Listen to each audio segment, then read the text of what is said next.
Book of Heaven, Volume 12, May 2nd, 1917. How Jesus Died Little by Little.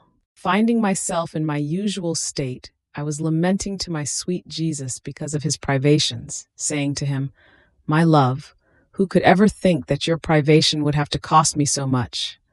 I feel myself dying little by little. Each act of mine is a death that I feel because I cannot find the life. But dying and living is even more cruel. Even more, it is double death." And my lovable Jesus came flashing by and told me, "My daughter, courage and firmness in everything.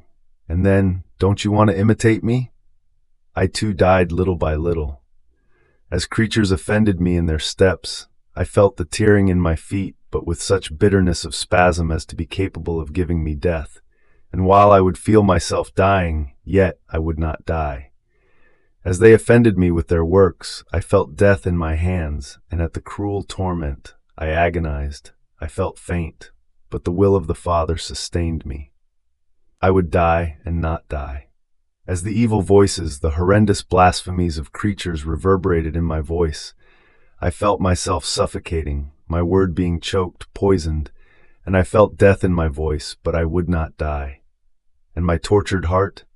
As it palpitated, I felt in my heartbeat the evil lives, souls tearing themselves away, and my heart was in continuous tearing and lacerations. I agonized and died continuously in each creature, in each offense.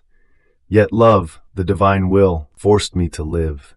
This is the reason for your dying little by little. I want you together with me. I want your company in my deaths.